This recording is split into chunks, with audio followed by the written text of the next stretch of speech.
Ladies and gentlemen, welcome back to the Scrapyard. Thank you for showing up. This is episode 9, and we are joined today by a guest, Zombie Man Jay. How do we feel about UFC 321, guys? What an anticlimactic ending there. It was weird, honestly, because we saw a body get caught on the prelims, but then the main event was just like, ugh, bro, it was bad. Yeah, the main event was really disappointing because I, like many people, have been really looking forward to seeing Tom fight again, especially Tom after has the been whole looking forward to him fighting. Yeah, after the whole John Jones saga. I'm part of me is a little disappointed he didn't keep fighting, but I get it at the same time. You don't want to like I don't think every fighter should just fight through everything. I get wanting to be at your best and wanting to win the fight, but what do you think about that? Do you think Tom quit? People are saying that on Twitter. Nah, I don't at all. But a lot of people, I made a video talking about just the whole thing, and my comments was flooded with Tom quit, Tom's a quitter, John would have never. Bro, it's like, dude, MMA's full of like the most smooth brain fan base ever because okay, I picked Gon and I wanted Gon to win. But first of all, it's not even the fact that it's not like a finger jab. Gon literally raked this man and went here, like raking down both eyes. And then the real people is Anthony Smith, bro. Anthony Smith and Chael Sonnen called Tom a quitter. Dude, that was crazy to me. Like, first of all, Sir Taps a lot and Anthony Lionheart Smith are the dude. Let's talk about this. Anthony Smith got peer pressured into not taking a free title win. You got peer pressure to not taking a free title win just for the fans to call you a quitter. And then in your retirement fight, think about it like this. Robbie Lawler's retirement fight was Nico Price. They actually gave him someone he could beat. They looked at you, the company man, and said, yeah, give him to Zhang Mingyang. And you're going to sit here talking that fight too, I mean. And then he's going to sit here and talk about, man, you got to fight through these things in a championship fight. Bro, oh my gosh, man. This man was quiet quitting against Roman Dolidze. Stop it, bro. I love it. Somebody I went live on TikTok yesterday, and somebody came in there and like was chirping to me and was like basically saying like, oh well, Anthony Smith, like, because I reacted like that way. I was like, what is Anthony Smith talking about? And he was like, oh well, Anthony Smith took that illegal knee from John Jones and he showed heart and decided. I'm like, Anthony Smith is an idiot for not taking that. Like, he should have taken the win. Like, come on. Well, my biggest problem Aljamain Sterling did it. Yeah, I mean, my biggest problem is who knows what that eye actually is like but Tom. Like, Tom is sitting there from the first second saying, I can't see. DC said the whole time on the broadcast, if you want to fight, don't say, I can't see. Well, if you can't see, what is your natural inclination to do? It's to say, I can't see. And if he truly couldn't see, you think he's just copping out? Like, it's the first round of his first fight over a year. He hasn't been paid. This guy has a point to prove. That's blasphemy to me. It's ridiculous. Yeah. Well, I saw somebody say that he only did it because Cyril Gahn was like destroying him, and I was like, he was winning. It was very competitive. I mean, Cyril looked good. Don't get me wrong. No, he did. Cyril looked very good.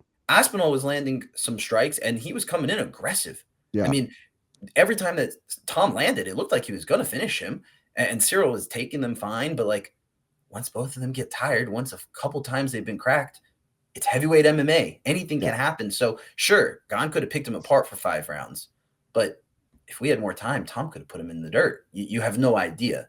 So we have to see the fight again, right? I mean, I don't think Dana made it pretty clear, but I don't think there's any other option. Yeah, I mean, you think you kind of have to. Like, I don't know.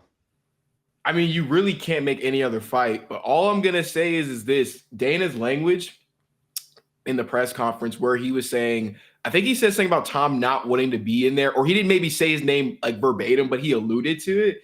I'm just like, I mean, I think it's bigger than Tom, quote unquote, quitting, and it's more of a business thing because, again, I feel Tom and his father really, really messed up. Well, particularly his dad, by mentioning, oh, I want him to box after his contract is up. And I'm like, you don't say that like 3 fights out.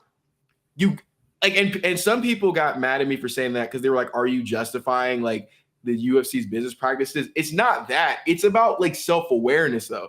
If you know the UFC operates like that and you're vocally saying, oh yeah, the pay even as a champion isn't good. Do you think, historically speaking, what we just saw with Francis, which worked out for Francis financially, you don't say that until you get maybe one fight before, then you go, oh yeah, by the way, things don't change. I'm just gonna walk away with the belt. Then they're gonna be like, oh shit, we can't have this like a second. Yeah. I agree. I think he did it too early, but I found the quote. It says Dana White thinks people were sleeping on Cyril Gane coming into the Tom Aspinall fight, and then the quote is he had Tom bloodied up. Tom didn't want to continue in the fight. The rematch is very interesting. I don't know about all that. That's what I'm saying, dude. Like the problem is I actually I'm gonna say this. I actually want to make a video about this, but to not get too into depth with it, I feel like MMA inherently has a victim blaming culture. It's like always the problem of the person who gets fouled and not the person who fouls. Petr Yan Aljo. Who got most of the hate? Aljo. Who's getting most of the hate right now? Tom. Or even like last card with Kevin Holland. Yeah. Yes. Kevin Holland got nut shot, and I saw people being like, man, he was just upset. And I was like, all of the judges gave Kevin Holland the first round. Like, I don't think he was trying to look for a way out. And then, now I don't like this guy, but I'll even have to call a spade a spade. Henry Cejudo, when he got eye poked by Sean Guedon, he was getting booed. And he was like, I'm seeing double. And you can tell because he's like running. He's not, he's just, he like, you know how scary that is if you're seeing like 4 people in the octagon at the same time and you don't know which one is which. Yeah, like I feel people. Someone was in my live saying like, "Oh, well, fighters fight with like broken toes." I'm like, I feel like a broken toe is different than like not being able to see your opponent. Like, what's the first thing they say to you in the back? Defend yourself at all times. If you can't see, you can't defend. Yeah. I mean, I think I don't think he quit. I think anybody would have done the same thing. Any smart person. But can we backtrack real quick because you just mentioned a name, Henry Cejudo. And I think everybody heard that he had a fight get announced. He's fighting in December. He's got a young prospect in Payton Talbott, which I'm a big fan of Payton. Go check out my interview with him before anybody knew who he was. But Payton Talbott's fighting Henry Shameless Cejudo. Got to do it every once in a while. Shameless plug. But Henry Cejudo was on the LFA broadcast last night, and he said, he didn't say the R word per se, but he said, this is my last one. So what do we think about that fight coming up here in just about a month and a half? No. I thought you were talking about a different hour. He's teasing retirement. I was like, what are we doing right now? No. He's teasing retirement. And I think, I don't know. I'll just put my 2 cents out there in about 3 words. Scary Payton Talbott victory. Yeah, I mean, the thing is with Henry Cejudo is you never know if he's actually going to retire. He's already retired before. Right, came out of retirement, still being super cringe. I think that guy's so fucking cringe. I'm sorry, I can't take anything Henry says seriously.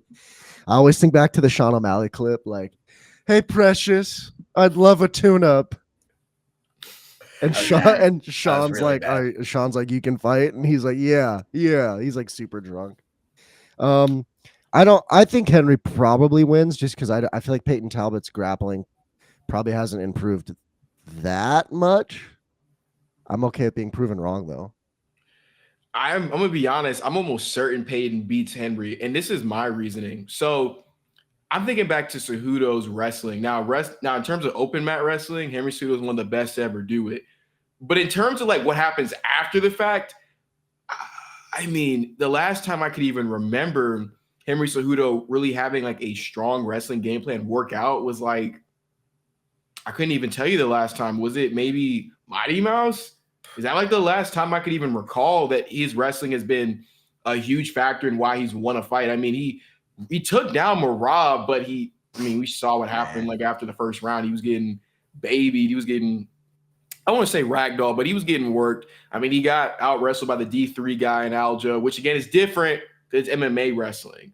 But I think what makes this a little bit tougher in this instance for Henry is Payton Talbott is like 5'10", 5'11". That's true. Cejudo is 5'4".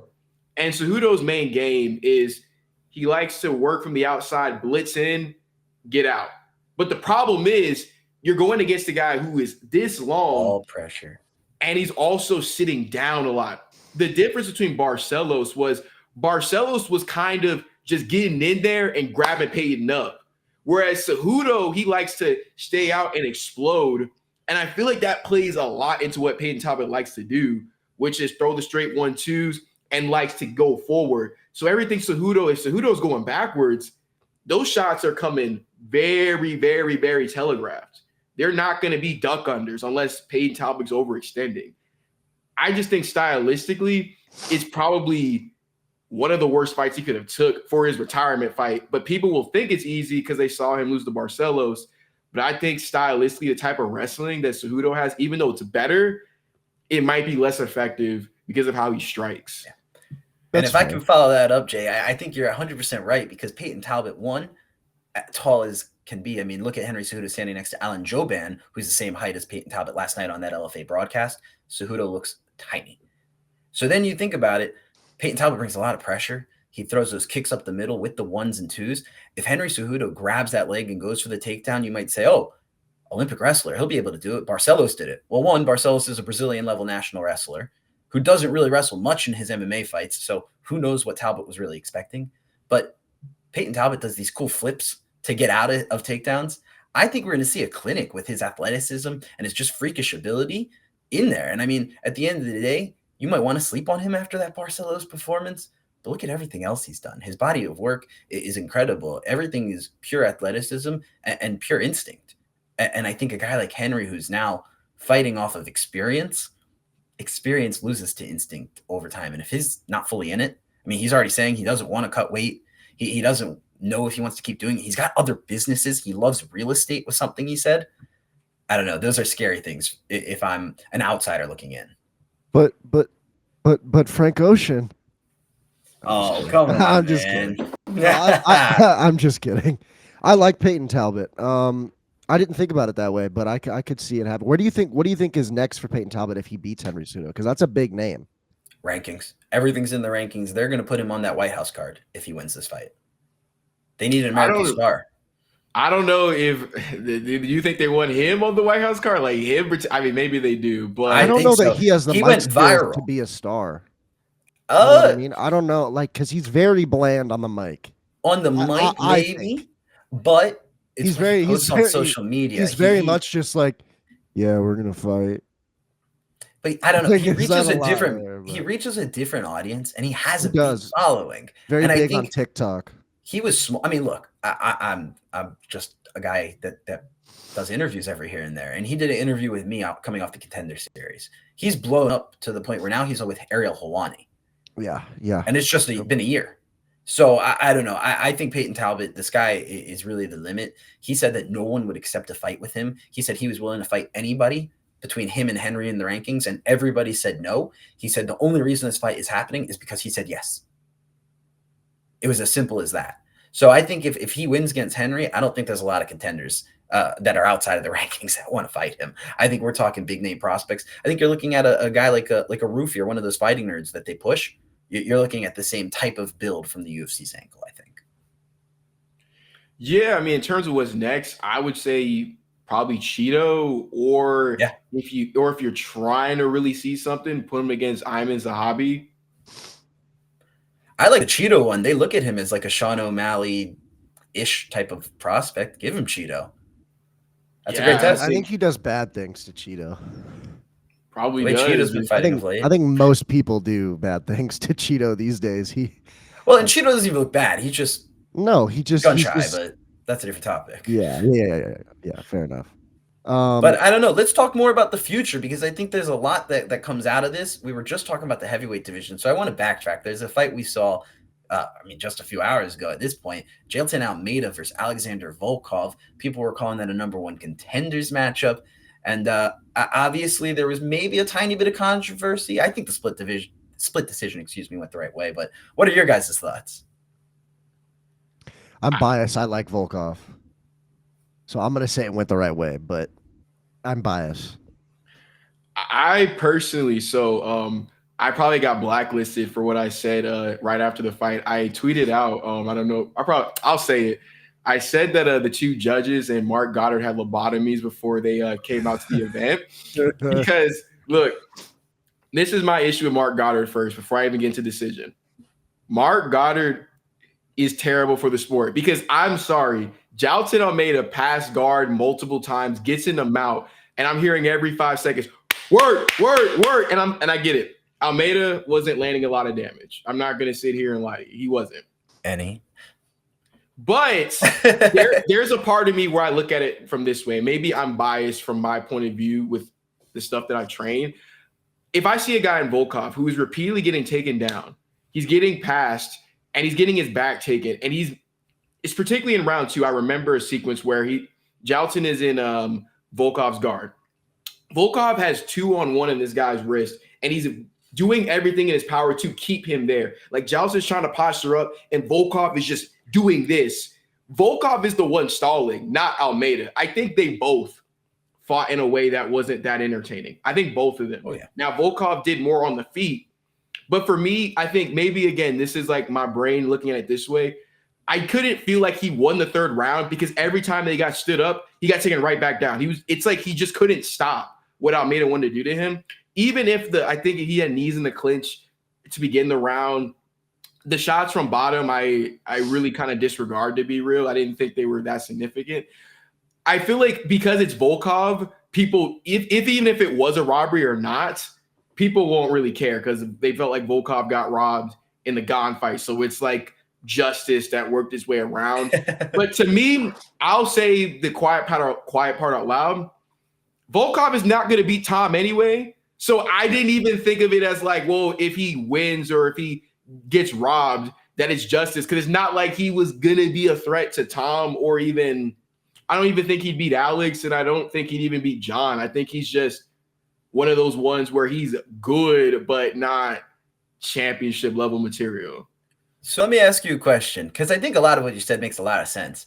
Do you think what Volkov's approach might have been like kind of influenced by Jailton's loss to Blades and his sheer lack of desire to strike? Just the fact that it was clear all he wants to do is take down, and he gassed out versus Blades and got knocked out. Do you think Volkov was kind of waiting for that moment and it just never came?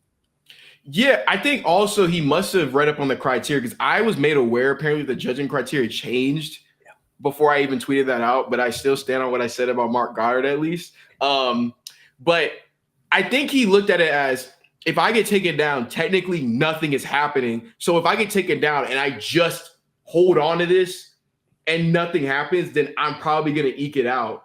And I think he might have been waiting for, I think it was less, maybe he was waiting for him to gas up, but more he was trying to time him coming in because he tried to throw that knee. Yeah.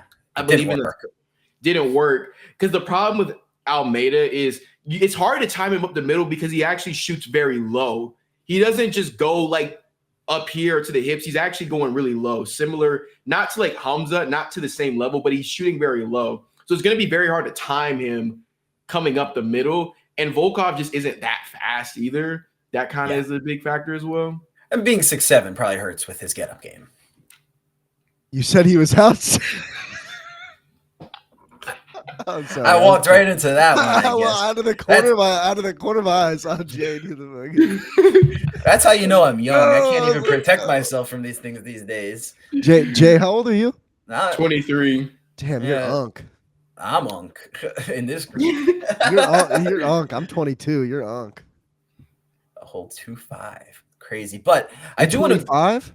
Yeah, I know I'm old. Okay, Grandpa. Yeah, I mean, literally. But let's talk a little bit more. You talked about Mark Goddard, because I was really impressed with another ref who also had a similar accent, Rich Mitchell.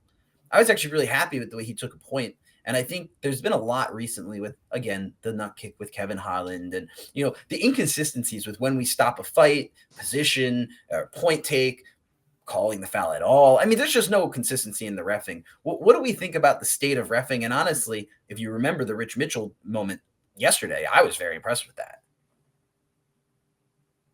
Yeah, state of reffing is weird. I mean, first guy on the chopping block got to be Dan Murgliata. Dan Murgliata, I think it's possible for refs to become washed, and he's one of them.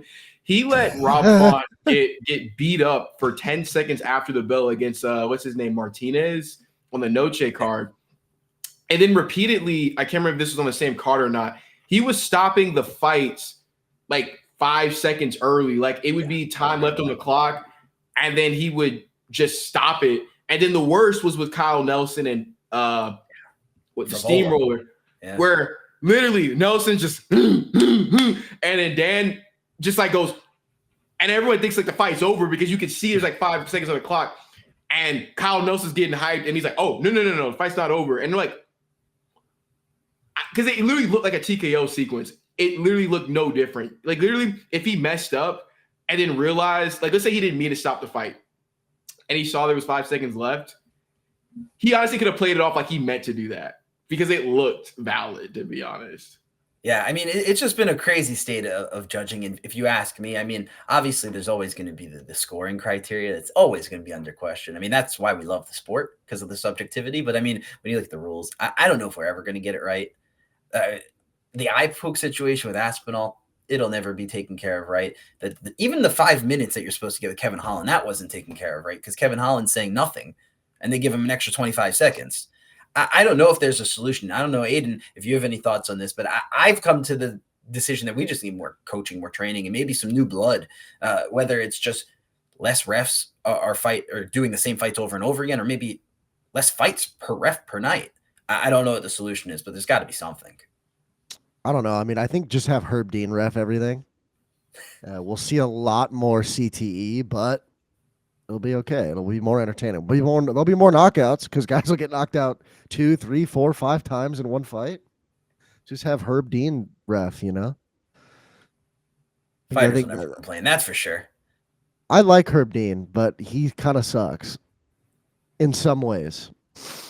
Yeah, the only one who seems to be the two good ones, I'm going to say Jason Herzog is pretty good for the most part, except Herzog has his moments. But there is one in particular this year that was really bad.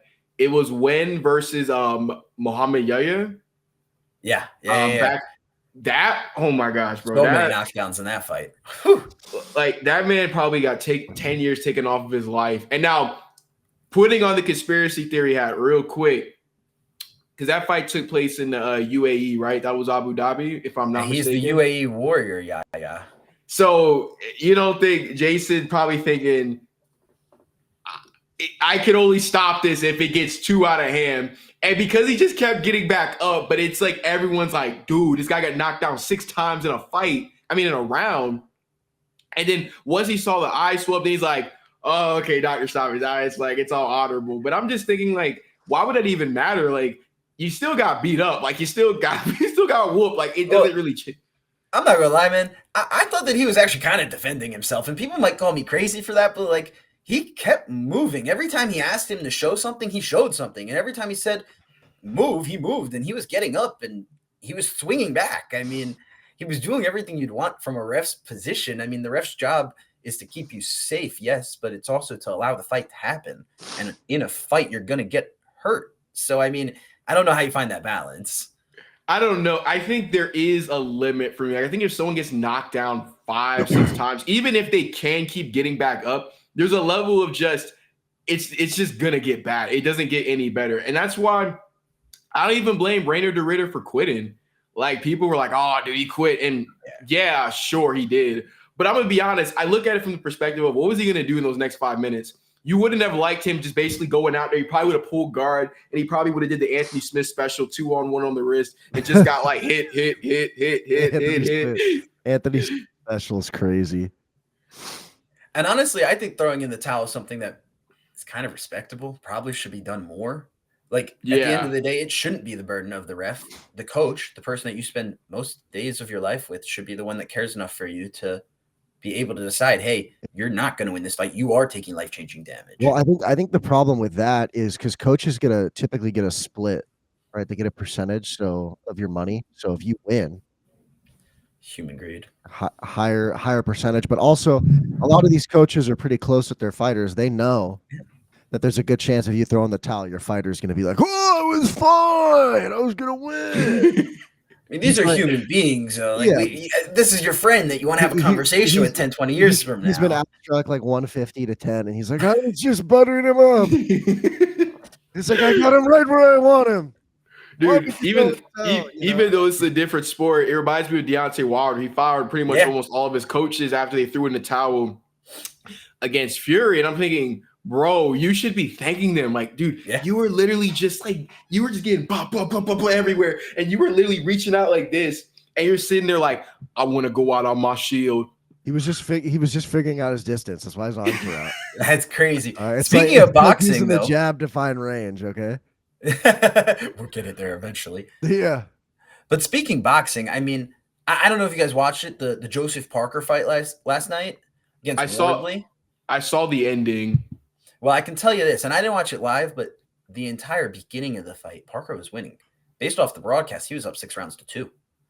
And then the ref kind of stopped it prematurely. So this isn't just an MMA issue. That's the only reason why I want to bring it up. It's not just an MMA issue. You see this in boxing, and unfortunately, the towel didn't get tossed in. It was the ref that probably ended maybe a little early. But, I mean, these ref issues, they happen everywhere. Yeah, the only place where I feel like you don't see like the early stoppages is like Japan. Like, I don't know if you ever seen a Rising card. They give them like every chance in the book to keep fighting. Like, bro, they'll literally be getting stopped, hit, and they're like fully like this, and the ref is like, "Come on, show me something, show me something." The person's already concussed. Then they go like, the guy's eyes are in the back of his head. They're like, "Come on." They'll do soccer kicks to the head there, knees to the head there, and then keep fighting through it. Like UFC, it's a whole stop. Oh, the head. But actually, I got to get a little bit of regional in here. There's a crazy body soccer kick for anybody out there that wants to see a crazy highlight today. Look up Renato Canuto in Tough Enough. His second professional fight, his second professional win by soccer kick to the body. You don't see those very often. So you mentioning Ryzen brought that to my mind because I think that's a really, really dangerous weapon. Yeah, not enough people use the body kick. Soccer kick. It's kind of because the problem is it's too risky because if you slightly miss and you land up, it's over. Yeah. I mean, you know who does use those body scissor kicks is Khalil Roundtree. Dude. We've seen him do it. Yeah.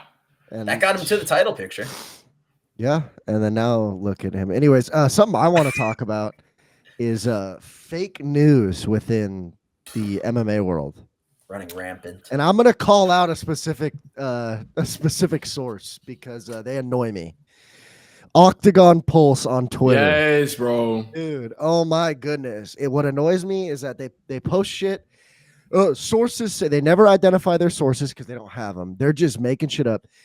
They'll post something and be like, "Oh, fight is booked," and then immediately that fighter will be fighting someone different, and then they'll just comment and be like, they'll retweet it or whatever and be like, "Oh, this was the original plan. Not sure why they changed plans last minute." Like, let's go through and look at some of these. Okay, keep in mind this tweet was sent after it was announced that Yair Rodriguez is getting hand surgery and will be out for the foreseeable future. Breaking: UFC wants to book Diego Lopez versus Yair Rodriguez early 2026. Okay. Weren't they the page that just did the same thing with the Leroy Murphy? Because Leroy Murphy was watching Diego Lopez? Yes. Let me speak on Lerone real quick because I'll just say people know that I've got, a little connection with Lerone, but I have to say this. The amount of people that ran with this saying he was fighting Diego Lopez, I'm not allowed to say what's probably actually going to happen because I don't want to I will let him do that if he wants to, but just knowing what I know, the fact that people thought it was going to be Lopez versus Lerone is like the dumbest thing ever because I was seeing people post it and I'm like, that's not the one. It's literally not Lerone versus Lopez. And there was this one other page called West Till Death. Yeah, they do it all the time. I commented, I said, dude, this is not real. And then he snapped back at me and I'm like, brother, I actually have the source. You don't. Crazy Kev's another one. Oh my gosh, yo, Crazy Kev. Let's not give him any airtime. Yo, I ain't even gonna speak on it. We've all got beef with Crazy Kev. Hey, Jay, blink if I'm right. Is Lerone fighting Movsar Evloev? He's trying not to blink. Okay, it's okay. He has no comment. Look, all I'll say is this. This is what I can. I'm gonna be very vague, but people can put two and two together. If what I'm being told is true about, because this isn't 100% set, because the person who told me this said it in the terms of this is what they believe will happen, so it's not set in stone. But if they do what I think they're going to do, the UFC thinks their fan base is stupid and that they're going to buy this. And they probably will eat it up because I heard about it and I literally thought this makes no sense. Why would they give this person a title shot? And John Jones. I'm like, there's no way they would give this person the title shot. And Rodriguez. I'm gonna tell you, it's even worse than that. That's all I'm gonna say. It's even worse because it makes no sense. But again, I hope the UFC does not do it. No, I'm just kidding. That would be fucking crazy. And the thing is, people will eat it up because if it gets announced, people figured it out. People are gonna justify it they're gonna justify it, and I hope they don't go through with it. But it's not. I wish I could say. I really wish I could say. I want to know. Well, here's since and I know we're kind of cutting into Aiden's rant here, but since we're talking about potential fight bookings, potential rumors and rumblings, I want Jay's opinion while we got him. Obviously, everybody knows Paramount, January card. Ilia is going to be the headliner. I have a very, very strong opinion, strong take, and I do have it upon good belief that my opinion is right, and I do have a decent source. But what do you think Ilia's matchup is going to be? From what I can guess, I think it's going to be. It's probably going to be Paddy because all the signs are pointing to Paddy. They're moving him up in the rankings, and they're gonna do the whole like, oh, he's top 5, dude. He's top 5, man. Yeah. Like, dude, he beat Chandler, man. Dude, you gotta give it to him. Yeah. Well, I can tell you this right now. Chandler's a martyr, man. Yeah. Well, we've talked about it for the last month now, Aiden. Yes. Paddy will be fighting Ilia in January. I believe this is all absolute sham. Dana White saying they don't know who it is. Ilia saying nobody's been offered. Then Paddy saying, oh, Ilia's ducking me. No. This is the start of the build. That is the fight. And if you think Gaethje's getting that fight, I am sorry. I believe you are wrong. I don't want Gaethje to get the fight, so I'm okay with that. What happens with Gaethje then? I think there's he's saying he's going to retire if he doesn't get the title shot. He said that so many times. Whether or not he actually will, I doubt it, but I hate that mentality. Hey, I want to see. Hey, I know I don't deserve a title shot, but if you don't give it to me, I'm retiring. Like, I've been adamant. I don't think a win off 11 ranked Fiziev and then a brutal loss to Max Holloway gives you a title shot. I don't know, but I personally would. I think I'd rather see Gaethje versus Ilia than Paddy versus Ilia, because I get that from a promotional standpoint, it's easier to sell Paddy versus Ilia, but I just think Paddy sucks still, dude. Like I don't know what it is. Like in the moment, I try to give him props for the Chandler win, but then like time passed by, and I was like, dude, Chandler low-key kind of just sucked, man. Like, like what do you mean? He's the GOAT. What are you talking about? Dude, like the thing is, Chandler pre-UFC, yeah, for sure. Even Chandler pre Charles 2 fight, yeah, for sure. But it gets to a point where I always say it like this. It's like same thing with Rakic. At a certain point, you got to win one of these. You got to win a big matchup to where I can say, all right, this guy's like elite. You can't just keep losing to elite people and then you get like grouped in with them. A quick pivot to Rakic. I got gaslit into picking him. I don't know why I thought he was going to beat Mirzakhanov, because they were showing Reebok highlights. Every time Rakic fights, they show his head kick over Jimmy Manowov and that like one win over Anthony Smith, which was like 2021, 2022? Long time ago. It might have been pre-pandemic. I think it was during that era because he wasn't at Apex. Yeah, I remember him like laying and praying Anthony Smith for 3 rounds, which, yeah, that's as impressive as it sounds. But Rakic is weird because he's got the look. He looks like he should beat Mirzakhanov, even though Mirzakhanov the one who be juicing. 2 PED failures. Yeah. 2. And he still looks a little. I mean, actually, I was saying you could see his 6-pack a little bit better this fight than in other fights, but I mean, he still looked a little round around the edges. Yeah, I don't know. I just said the win doesn't count until we see both of his samples. The win don't count yet. Moving on, I know Jake wants to talk about a little underdog. Well, I mean, there was just a crazy fight to start the night, and I think everybody jokes about it. The first fight, and it's a woman fight, the underdog's a lock. Well, in this fight, the underdog actually was the lock. She was plus 300, hasn't fought in a while, and she shut down the prospect that is, or was, Jacqueline Amorim, Mizuki Inoue. She came back after a hiatus, lost to Amanda Lemos and Verna Jandiroba, and now she's back on the map with a massive win. I want to know if anybody has thoughts on that one because she just dominated her from pillar to post from the first second. Yeah, that was because Jacqueline, she's one of my favorite prospects. So it was heartbreaking to see. And Mizuki, actually, weirdly enough, I do know a good amount about her because one of my training partners, Hannah Goldie, fought her like 2 years ago. So I knew a lot about her going into it. And I thought she hasn't fought in like 2 years, but I know she's really good. Like plus 300 seems a little odd because I've seen her fight. And I'm thinking that's a hard person to just take down and hold down, even though she primarily is known for her striking. She actually is a very, very sturdy grappler. So I was a little disappointed from Jacqueline, but it's kind of the thing where you see the jiu-jitsu specialists when they transition over to MMA, they always have that one fight where when the takedowns don't come that easy, it doesn't look pretty, but I think those are the ones that make them better. Or sometimes it gets worse. Like you got the Crone Gracie special where it didn't get any better for him. He's the goat. And he just got a fight booked actually in the United Fight League against Tom Picciano, a main event for him for a vacant title. I'm surprised he's not back in Rising because they love him over in Japan. I'm surprised he's not back there. I mean, Crone, and even who's the guy at heavyweight who's the jiu-jitsu world champion? That guy that just Buchecha, right? Buchecha, yeah. Him, it's like I don't know. Like as a jiu-jitsu guy myself, the problem is when the jiu-jitsu people come over. I do jiu-jitsu too. I did a class. Hey, no. I've done more than a class. I've done 2 classes. No, I'm just kidding. Yeah, but it's always just respect a little bit on me. I'm a white belt. I love it. I told one of my friends that, and he goes, "Yo, is that like high?" And I'm like, "Yeah." I'm just lying to him. I'm like, "Yeah, I could kick your ass. It's no big deal."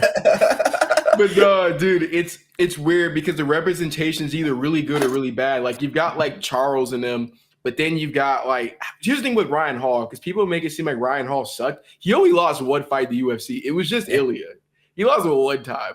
But now the heel hooking team. I would have beat him, but. But look though, heel hooks are back in style now. Walter Walker, dude, 4 in a row. 4. That's insane right there. And when he went for it, I was like, there's no way Louis Sutherland's going to fall for this. He was saying the whole build-up, he's not going to fall for it. He knows what to do. And as soon as they rolled once, I go, yep, it's over. Dude, heavyweights don't know how to defend leg locks. Like, and people got mad at me. They're like, oh, dude, that's like saying just avoid Ngannou's uppercut. I'm not saying you can't get tapped to a heel hook. The problem is when you watch them get caught in the heel hook, they literally just stare at him like, what to do? Like they've never seen it before. Whereas if you watch like the lightweights and down, or even honestly middleweight and down, to be real, the moment you even see the single leg X or any type of leg attack will start happening, they're already like defending it. Dontel Mays got heel hooked by Cyril Gahn and Walter Walker. He literally stared at them dead in the eyes like, what's this? I mean, you don't really need your ACL, meniscus, MCL. Yeah, you don't need it, bro. Like, dude, look at Umar. I mean, Umar got put in a hold, and he's just like, I'm not going to tap to it. Well, I think it's interesting because I think it might have been the UFC account, or maybe it was like Show Me the Money or something, but somebody posted that Lara Sanko is the only one that can escape Walter Walker's heel hooks because they did a video and she was able to do it, and she's got like the whole, like the jointless ankles and whatnot. I mean, I think that's what you need to escape it. When you're a heavyweight, you can't have the flexibility in your ankle just naturally. Just and I think these guys just stand up. Yeah, and I think these guys, they're like, oh, I have to roll, and then they're like, oh, I have to rotate 265 pounds over. Like, oh, rotations. I didn't go to the gym this week because I've been cutting weight. It's like it's rough. I don't know. I think the issue I have is like against Kennedy, he literally gave up. Like if I remember correctly, Walter Walker was in on a takedown and he just fell back. And I'm thinking the biggest thing, right, which there's a lot of defenses to the heel hook, but These guys never even think to at least try to hit him. At least, like, even if you're going to get tapped, try to, like, hit him, get him to move. They just, like, see it and they freeze up. And I get it. It's scary. Like, it's actually a scary thing. If you really haven't dealt with leg locks and someone puts it on you, you're like, because if you move it feels pretty fucking gnarly. Yeah, it sucks. But at the same time, a part of me just thinks there's no way we are devolving. That I thought leg locks were out of style, and now we got a guy like who will give up a great position just because he wants to clip for him and goes, oh, yeah, let me get that deal. Dude, he's been watching too much UFC BJJ and Mikey Musumeci. Okay, he wants to be like his favorite fighter. All right, dude, relax. You're watching too much. Well, how about everybody's favorite fighter, Chris Barnett? How about that one? Let's transition there. I bet real U.S. currency on that, man. I mean, he's the boy. Every time he comes out saying he's from Spain, and I laugh. I'm like, I know you're in Florida, but whatever. But like, he danced a lot more than the last one when he tore his Achilles from his walkout, and he made it 3 rounds. And he's then the biggest and the largest. Yeah, dude, that I'm not even gonna lie to you. That one was. I mean, we got a show from Chris Barnett. I mean, like the UFC needs to do something with the shorts, man. It's always a thing with Chris Barnett and some of these other guys. Like Hamdi, I don't even know. Honestly, still cut Hamdi, bro. Walter Walker called him out. After he called Chris Barnett Peppa the Pig. Dude, honestly, I'd rather Walter fight someone else. I don't want Hamdi in my UFC anymore. Get him out. Get him out of here, bro. Exile him, dude. Like him, I would honestly be fine if the heavyweight division consisted of just 10 people. If you started cutting like those demographic of heavyweights who are just like except Chris Barnett. Honestly, keep Muhammad Usman, even though he pop or something. I don't know if that's true. Yeah, he popped. Well, that was the rumor. The rumor was he popped. And that's why he had to back out. Yeah. All right, like keep Muhammad Usman, keep him, keep Chris Barnett, keep like the cool ones, but Hamdi, get him out of there. Who else would like fit in that description? Low key, get rid of him. Oh my gosh, what's that dude? They low-key got rid of Martin Boudet, but that was low-key wrong, though. They shouldn't have done that. He kept winning. Yeah, he kept winning. Nah, you know what? I say this. Keep Hamdi. Don't give him Walter. I know Walter's been saying, oh, I don't want to fight the real guys. Give me the taxi drivers. I want to pad my record. And he's like, I'll fight rank guys later. Very smart. I mean, that's what boxers do. Take your time with your career, bud. But for Hamdi, Steven Asplund, that I think is the perfect fight for Hamdi Abdelwahab after fighting Chris Barnett. I don't know if you guys know who Asplund is. Former LFA guy, came in through Dana White Contender Series, got a big win. He's got the milk jugs and he likes to prounce. Is that the guy who I said looked like he was straight out of Street Beefs? Is that the guy with the tattoos? Potentially, because he kind of does look like he's straight out of Street Beefs. Hold on, I gotta confirm. Is this because I swear I was watching the Contender Series and I said both these guys look like they're straight out of Street Beefs undercard. Quite possibly. And honestly, it makes sense too. Yeah. Is that the guy? Dude, he's But I think that's the perfect fight for Hamdi. I mean, Hamdi went 3 rounds with Chris Barnett. Why don't we give him a guy that just got a violent first round KO on Dana White Contender Series and see what he can do? I'm gonna be honest, Hamdi probably clinches him up and just smothers that. I didn't think either of them guys belonged to the UFC personally, but I mean, Asplund, you said he was a LFA heavyweight champion. I think he was for like a fight. I think he won it and then he went to the UFC after. If not, he was a number 1 contender for it. Okay, then he must be halfway decent. Then if he's climbing up LFA, then I guess I just looked at him and the guy he fought. And I literally was like, dude, this wouldn't even be the main event on Street Beefs. You got these guys, like two got two Uggs at the cookout, just like throwing up and just like. Hey, shout out to Street Beefs. Great YouTube entertainment right there. Yeah, no, shout out to Death Sentence. He was a little upset at me, but it's all good though. It's all good. Yeah, and Asplund, Death Sentence, the reason Death Sentence is so good is that close. Third leg, dude. Oh my god, dude, Death Sentence. Yeah, I mean, hey, let's call a spade a spade. Dude's got a hog on him. All right, and moving on. So the rest of the card. I mean, who said that? What? You guys are weird. Anyways, UFC 322, Jack Della Maddalena versus Islam Makhachev. Predictions. I want to hear them. We're starting at the top here. I just want to hear your prediction. Give it to me. JDM. Pause. And I think, oh God. JDM. I think it's a tough fight for Islam. I think Islam showed that he's not unbreakable, unbeatable in some of his most recent fights. Toe to toe with the corpse of Dustin Poirier, people are saying. With the guillotine master. But I don't know. I think JDM has the size, the strength, and the Aussie wrestling that can stop Islam's takedowns. And I think it's going to go 5 rounds. I think it's going to be a really tough fight, probably really, really close. But I'll give it 3 rounds to 2 JDM with him edging it out in the championship rounds. Jay, what do you think? Man, I've been fence sitting on this one for the longest. How long into that fight was that? Like, how many weeks out? A couple of weeks. It's mid-November, right?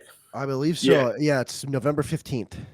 Oh, man, this one's so hard for me because JDM is one of the guys I picked him to beat Bilal because his scrambling ability is so world-class and his boxing, his switch hitting, he's super, super hard to beat, even though people were like, oh, dude, he's going to get taken down. Give him a burst fight. Or the, what's the guy he fought, Basel Hafez, and like stuff like that. But that fight was weird because it was just he was jumping gillies like every 5 seconds. He wasn't really getting taken down that often. It was just he would get in and he'd just be like, oh, let me try to jump for it.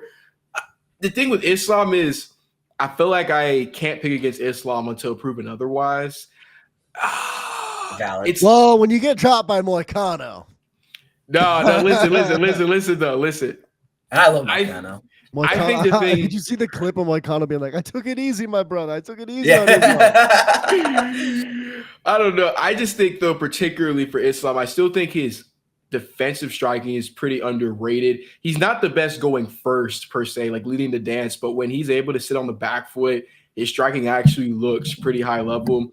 His grappling is going to be interesting to see because I think JDM is going to be very tough to hold down, but I'm going to be honest, I can't pick against who I think is probably one of the 3 best fighters to ever do it. I'm going with Islam. I wanted to pick JDM, but if JDM proves me wrong, I'd be happy to be proven wrong, but I got to go Islam on that. Okay. What do you think would be the reaction if like Islam takes JDM down and JDM somehow pulls off a sub? Like a Darce too. Like imagine if JDM Darced Islam, dude. We saw him put Craig Jones to sleep in training footage with a Darce. So I'm just saying. Dude, I don't think JDM would even try a submission. I think he would just try to get up. I think he was a strike with Islam. Yeah, but dude, I don't know. I've always thought this, and again, they actually do have body games, but I'm surprised we don't see more people try to take down guys like Islam and Umar. Not saying it's a good idea, not saying it's the best idea, but I think so much of the fight when people fight like Habib, Islam, not necessarily Umar as much, but when they get in front of them, they're thinking, I can't get taken down. I can get taken down. But I never really see them except when Habib fought like Abel Charrillo. Do people try to actually meet them in the middle with the grappling? Not saying it's the best idea, but I think so much of the fight is just, I got to back up. I got to circle. I can't go down here. Look at Brendan Allen against RDR.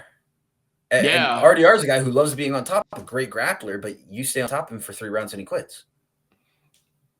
I don't know. Now, should JDM try and pull out some wrestling against Islam? Probably not. Don't do that. I think JDM's going to TKO him with a body shot. Whoa. Nah. That's a big call. That's a big call. That's a big call. Third round TKO liver shot. I'm calling it. You know what? Low key. If that's right, I'm the GOAT. That's just what it is. I'm going to be honest. I feel like Islam could knock out JDM though on the feet. Like, I think obviously yes, it's possible. Yeah. I don't know, man. He had kicked Volk and he put him out. And people are going to say short notice. 6 days notice. No. But I'm going to say 30 pounds less. However, I'm going to say this, though. Nothing about being on short notice would stop you from getting head kicked, though. Like, if he gassed out, if he was okay, that's a fair enough point, but I don't want to hear it. Look, man, because I would say is Islam, he was conditioned. He went low, low, low, throw it high, low, then went high.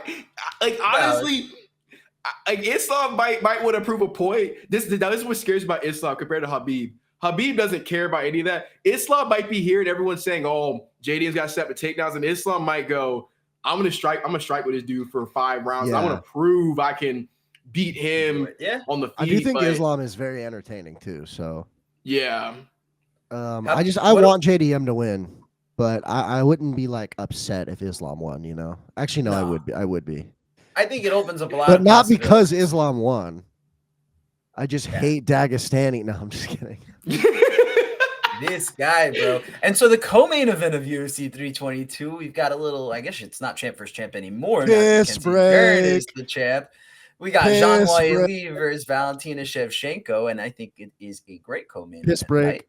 Right? I'll tell you guys my take real quick. I actually think Zhang Weili can pay it up, can pull it off. I think Shevchenko is really good. She's a great striker, but I think she's been relying a lot on her wrestling and her grappling of late because she has slowed down a little bit. And I don't think she's going to be able to grapple with Zhang Weili. I think on the ground, Zhang's going to have the ability to win. I think she's going to push the pace and get forward, and Valentina will allow her to be inside in the pocket where Zhang's going to want to fight. I think Zhang could possibly even finish Valentina, and I think it would make it the farthest thing from a piss break if Zhang Weili could come out there in the first 3 rounds and get her out of there, which is what I will predict. I think she'll be able to hurt her and then get maybe a rear naked choke or something on the ground. But I think a little club and sub is really available for Zhang Weili. What do you guys think? Well, I don't actually think it's a piss break. That's my running gag with female fights because that's what a lot of people say is they call them piss breaks. This guy. That is sexist. Anyways, I'm like the performative male. Like, no, don't. I'm like, guys, female UFC fights are like way better than the men's, like for real. My favorite piece of feminist literature is, anyways. No, I think it'll be a good fight. I also think I have Zhang Weili. Just something about her, dude. I don't know, dude. She's just, people forget, man. I think Zhang Weili wins. I like Valentina Shevchenko a lot. Love playing as her in UFC 5. But I'm gonna go Zhang Weili. Jay? I mean, I think Zhang Weili runs through her. I'm gonna be honest. I don't think this fight is all that competitive. I think it's like 80-20. Valentina, look, again, I respect Alexa Grasso a lot. She's actually a good fighter. So it's gonna sound like I'm like switching up after I say his next sentence. It took Valentina 3 times to be Alexa Grasso. 3 times. I'm not trying to do MMA math, but Zhang Weili, to me, when we talk about best of all time skill set wise, gender neutral, weight class neutral, I think she's top 5 of all time because she's beaten every style you've thrown at her. And she's won in different ways. I mean, she beat Yang Xiaonan by 3 different methods. Subbed her, knocked her out, unanimous decision. She's done it all. She's basically seen every style you can throw at her. Valentina has looked worse and worse and worse. Even against Fidro, she didn't even look like, he just looks kind of like decent. Like she looks obviously elite, but when I'm looking at Zhang Weili, I think Zhang Weili gets her out of there in like 3 rounds, maybe 4th if we're pushing it. And Valentina's whole game now has been primarily to using the clinch more and using more of her grappling because her speed is declining. But even that against Zhang Weili, the only thing that would be going for Shevchenko is that she has the weight advantage, but I don't know, man. Zhang Weili was picking up Shaq. Yeah. She was picking up Shaq with a high crotch. She's dunk on his head. So I think Zhang Weili put hands on her, and she can go back down and take the belt from Durham. And if Kayla Harrison and Nunes retire, she can go take a 3rd belt. Go take it from Pena or Pennington or one of them too. For real. Yeah, I mean, I think that's a really fun fight. I think UFC 322 is going to be a banger as well. I mean, we only have 2 more pay-per-views left ever, hopefully. But I'm really excited for that. I do want to talk real quick. I know everybody's got to go. It's been a long episode. Thank you, Jay, for all the conversation, by the way. It's been great having you, man. But I want to talk a little bit about this upcoming weekend, maybe some quick picks here. It is obviously going to be Steve Garcia versus David Onama. Some people are complaining about the main event. I'm like, well, you want fights every Saturday. That is a banger. This is the exact type of main event that you would expect an Apex event to have. So miss me with that. I think there's a lot of fun prospects on the card. I think we should talk about the big 3 fights, though. The feature fight, Themba Gorimbo versus Jeremiah Wells. What are your guys' thoughts? Ooh. When's the last time Wells fought? I haven't heard that name in such a long time. A while. Philly guy right there. I can pull it up right here because I can tell you that he fought in 2024. Lost a split decision versus Max Griffin. Yep. After his 2 straight losses, too. Carlston Harris was the fight before that, lost by 3rd round Anaconda in a fight that he won the first 2 rounds. Oh, I remember he was beaten up. So this is a tough fight. I gotta go Wells though. Themba is good. Well, I don't want to say good. He's solid. But if I remember correctly, even before the Luque fight, I feel like he started taking more of like a conservative approach. He wasn't really standing and trading as much. If I remember correctly, I think Wells should win. I'm gonna say should win that one. Yeah, I think Jeremiah Wells is gonna open a big favorite. And I think rightfully so. I think Themba could maybe break him late with his wrestling if he's able to get his wrestling off. But Jeremiah, his legs are so just tree trunks. I mean, I don't know how you're supposed to grab him and take him down and then hold him down. I mean, he's not a guy that is bad on the ground either. I mean, he's got really good BJJ. So I think that Jeremiah Wells hits too hard and is too hard to get taken down. I actually think he probably finishes Themba. Rooting for Themba. Everybody loves Themba and The Rock in that story. But I don't know. What are your thoughts, Aiden? You going the other way? No, probably not. But I don't know. I don't really. Sometimes I find the cards that are the most entertaining to watch are the ones that nobody thinks will be. I don't know. They always are. I don't know how many Apex cards I've looked at that like on paper don't look that good, or like maybe they only look good to like people who like really like, you know, like you're quote unquote diehard UFC fans or whatever.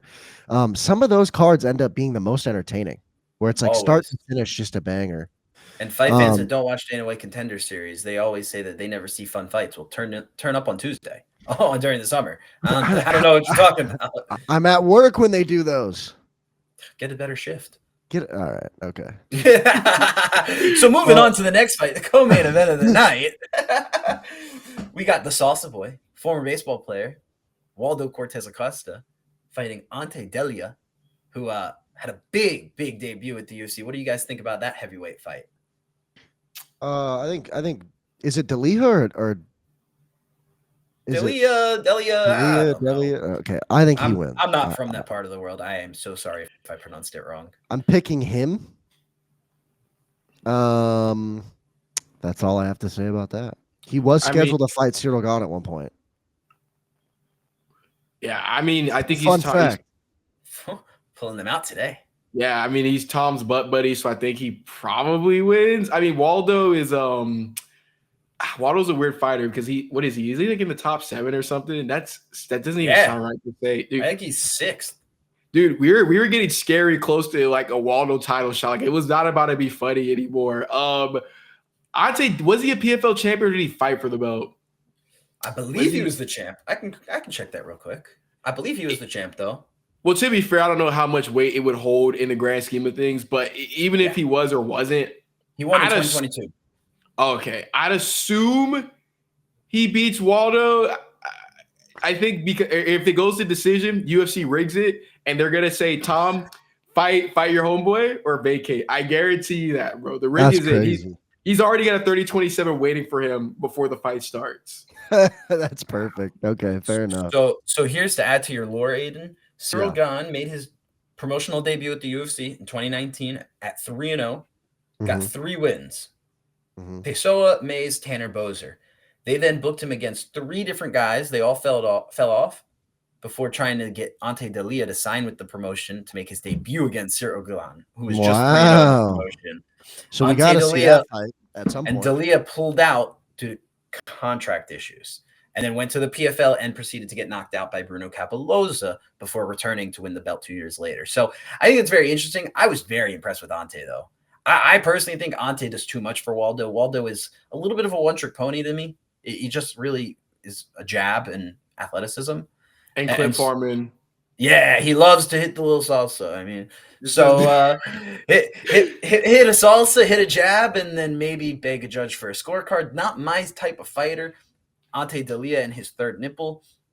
That's the type of fighter that I want to watch because he's coming throwing hands. So I think Ilia wins. I know we were talking before we were recording about some potential heavyweight beef dilemma issues. Drama. I don't know what we would, drama, whatever you want to call it. Personally, I think with the draw, I think Volkov is really getting the short end of the stick. And I think the winner of this fight is going to be stuck fighting Volkov for another number one contender fight. But Jay, I know you have another take. You want to share it with the people? I'm going to tell you this right now. Let Ante beat Waldo. They're going to do this. Let's say Tom beats Cyril Gane, right? What they're going to say is, Tom, you're going to fight Ante next week. They're going to say he deserves the belt next. Like Volkov is like, they did it with Gamrot, so they'll do it to Volkov too. They'll do the same thing.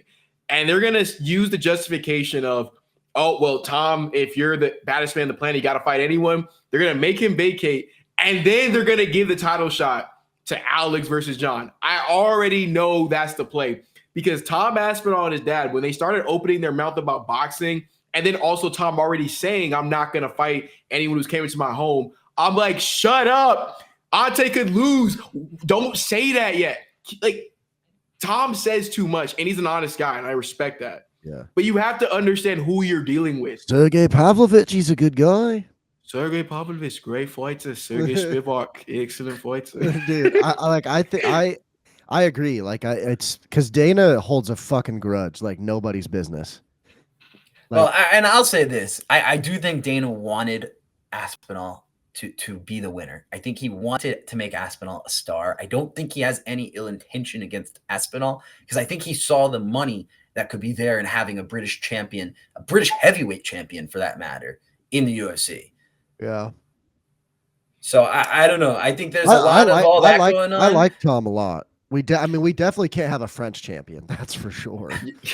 Look, I think they were cool with Tom until he started saying, oh, when the contract runs out, I'm going to go pursue boxing. Because now they're literally like, it's the same thing with Francis. Francis was all good until he's like, oh, can I, like, if I'm an independent contractor, can I do something else? Like, oh, he's a terrible person. He's a terrible human being. I hate Francis. Randy Couture was Captain America until he showed his contract to the press. Like, oh, Randy Couture's a scumbag. I hate him. I hate that guy. Yeah. I'll never do business with him. So that's the number one way with Dana. John Jones literally got an event canceled, but like, people forget, man, he dunked Chael Sonnen.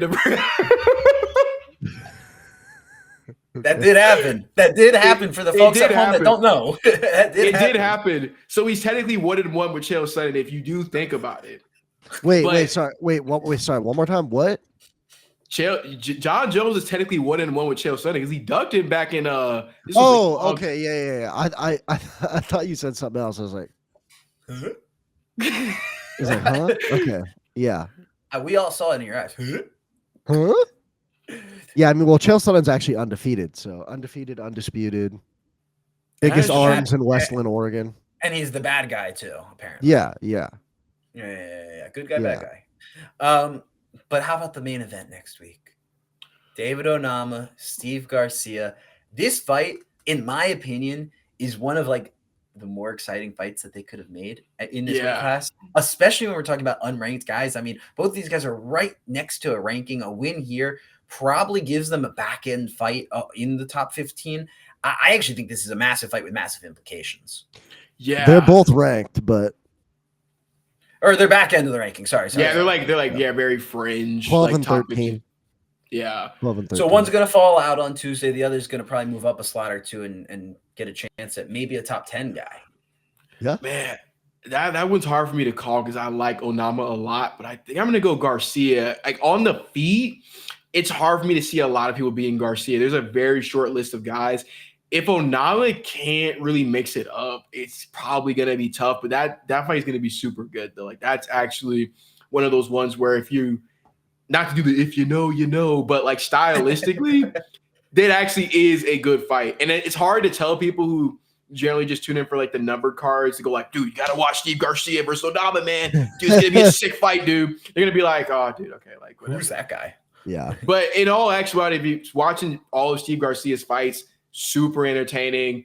I mean, he's putting people out. I mean, he had a good fight with Calvin Kattar. Onama is weird because I think Onama is really good. I believe I saw him knock out that one Brazilian guy in Jacksonville. I was there for that fight. I can't remember who the guy was. I was there too. Oh, shoot. Santos, right? Yeah, I remember. Yeah, I remember seeing that one, and he had a solid performance against Giga. But the problem with Onama is I do worry of he can fade at times. Garcia hasn't really shown anything that makes me think he would slow down over 5 rounds. Did he have that fight with Landwehr? Onama, he fought Landwehr, right? He got knocked out late in the fight. That's like the visual I can't get out of my head. Obviously, people evolve, people change, but I got to go Garcia, but I would be happy for either one of them to get up in there because I think they're both super excited. Oh, sorry. He didn't get knocked out. I had to check myself there. It was a decision, but I'm pretty sure that was like the Nate the Train in the UFC fight. Like that. Yeah, it was viral. Yeah, because I remember Nate was getting whooped at first, and then Onama just gassed, and Landwehr he's just like doing like this and just like beat him up, and Onama's just like huffing and puffing. He's got to get held up. Yeah, bad visual. Visual. Hey, what's your take? I'm gonna take Garcia. Because he has the better nickname. Yeah. I mean, what's Onama's even nickname? I don't even know. Oh, I don't know. Mean Machine is Steve Garcia. I know Garcia's. I don't know. I don't know. Let me look. I don't recall if he even has a nickname. Oh, he doesn't have one listed. Tapology has him listed as the Silent Assassin.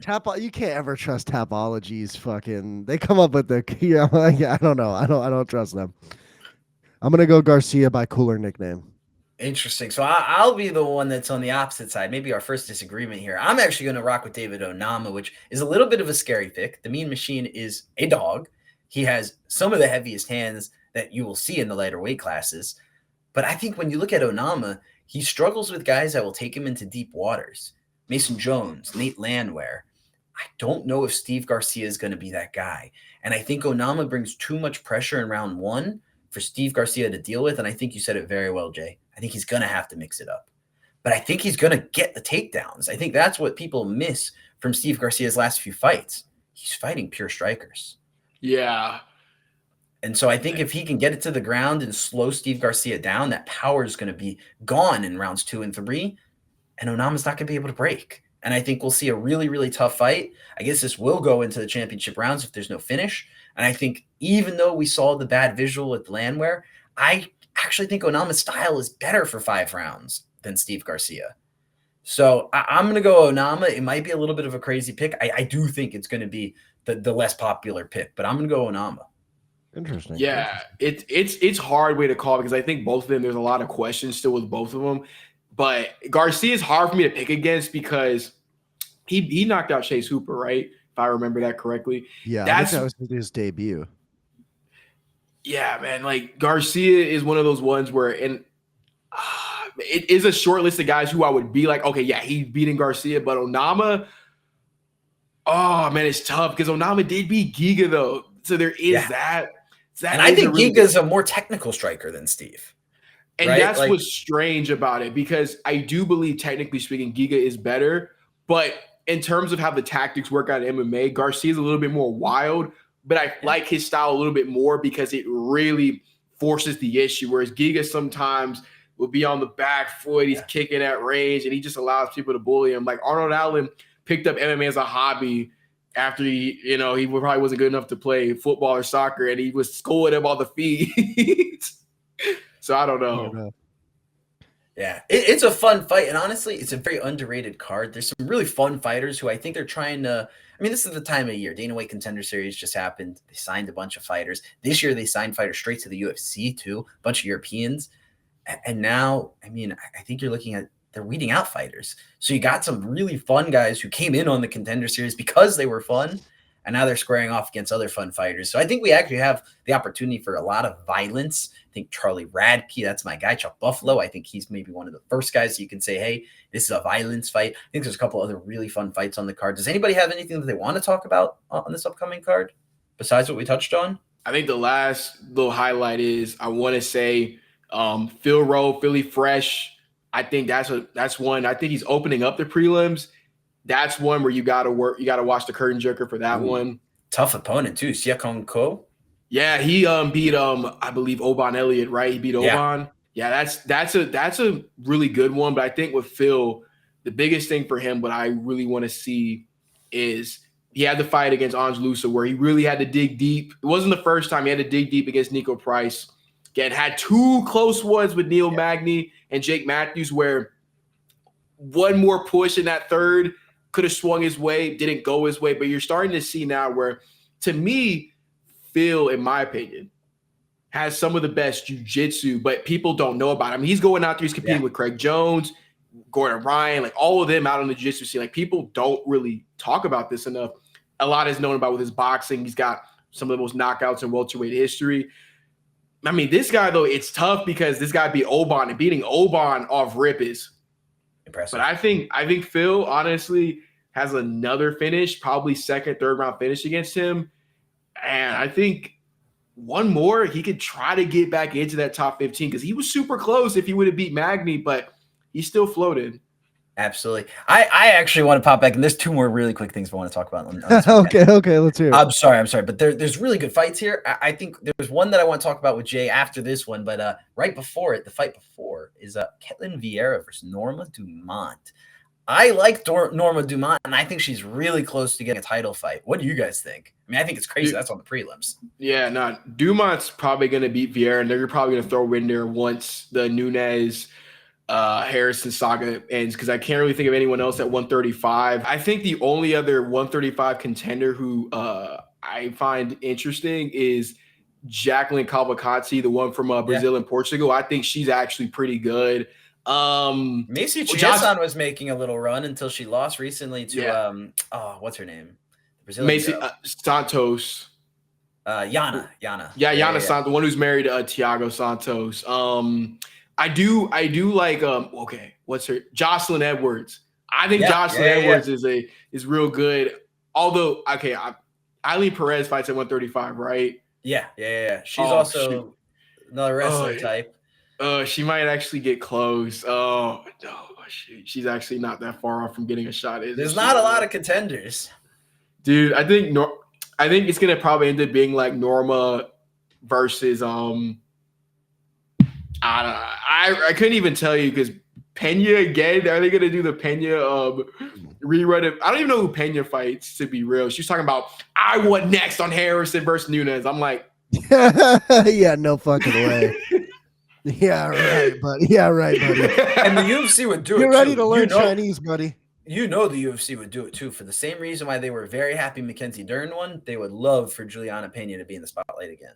I don't know, man. Like, I'm gonna be real with the thing with Pena is this: she's got to win one though to get back in there. Like, she can't just re-up it.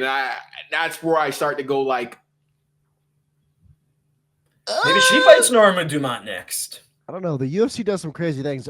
They might give Michael Chandler a title shot. I mean, you never know with the UFC. They're gonna make 165 belt Chandler versus Carter, bro. You already know they're gonna that. That would be crazy. Honestly, probably wouldn't be the stupidest thing that they'd ever do. Go 165, 175, 185. Add an weight class there, but that's another topic for another podcast. We need a super heavyweight, no limit.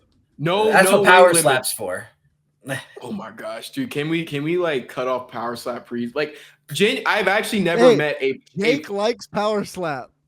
You like PowerSlap? He watches PowerSlap, dude. Color me guilty. He always wants to talk about fuck ass PowerSlap. I'm like, no.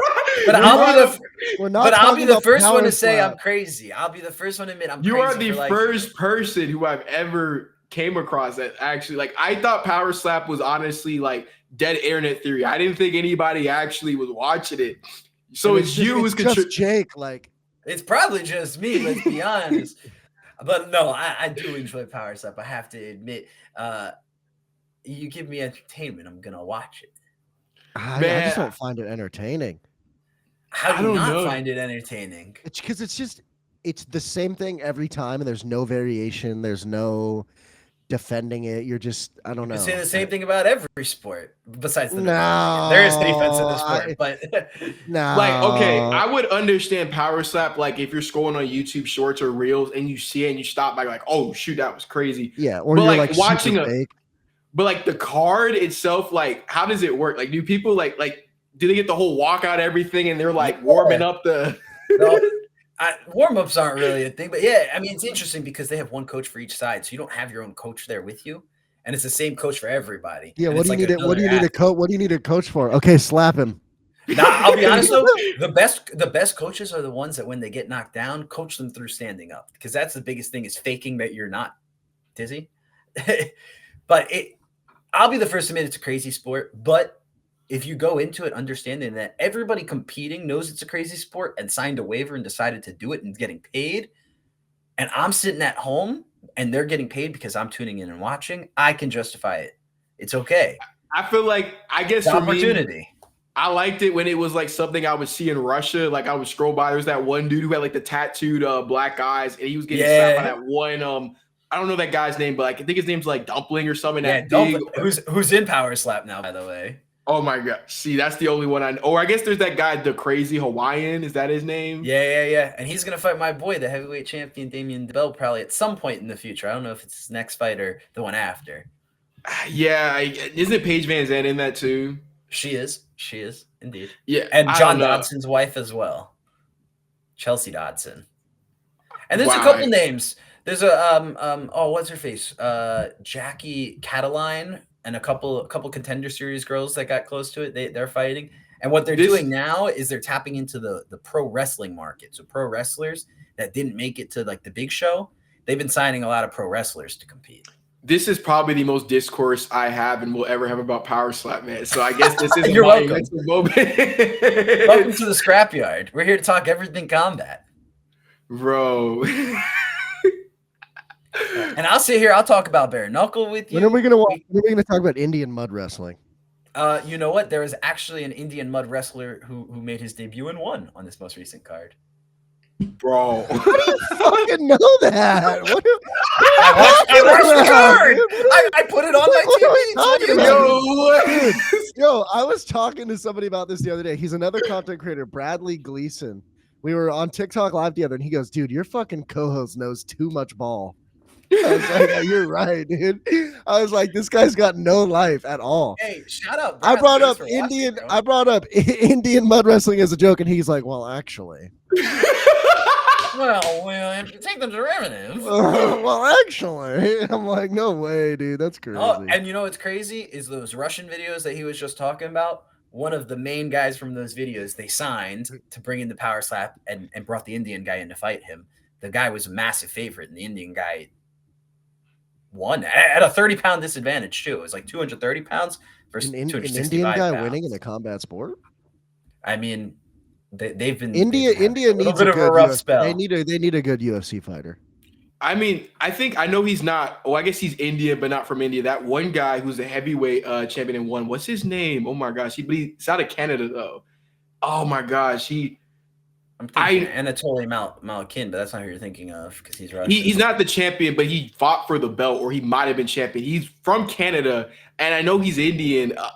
Is his name like on? It's not Anshul or Anso. Oh my gosh, I know Anshul Jubilee. No, not Anshul Jubilee. No, there is a guy. He's from Canada though, but he's Indian. I know I'm not, dude. Please don't tell me I'm getting Mandela affected. But there is a guy. He's heavy. Hold on. No, this is gonna kill me if I don't know who this is, bro. Aron Bular. Yes. Bular. Okay, Yes. I just Googled Canadian Indian fighter. That the first one that popped up. So obviously he's famous. Yeah, he I swear he won the belt in one, right? Like he did. Yeah, he did. Yeah. Okay, I know it's crazy. All right, one is one of the few promotions I don't follow. I do watch their Friday night fights though. Sometimes every once in a while. He doesn't follow one, but he follows fucking PowerSlap. This guy's ridiculous. All right. On that note, On that note, thank you everybody for tuning in. It's a long episode today. Jay, thank you so much for coming by. Man, thank you for having me, bro. Appreciate talking to you. Your links will be in the description, so if anybody wants to go follow Jay, he makes great content. Jake, fuck you. Hey, it's always great to be back here in the scrapyard. Make Love sure you, you buddy. subscribe to the channel. Leave a like down below. Let us know your thoughts in today's question of the day. Do you like the longer form podcast? Yeah, longer or shorter? That's what she said. Anyways, all right, love you guys. It's time, Peace. man.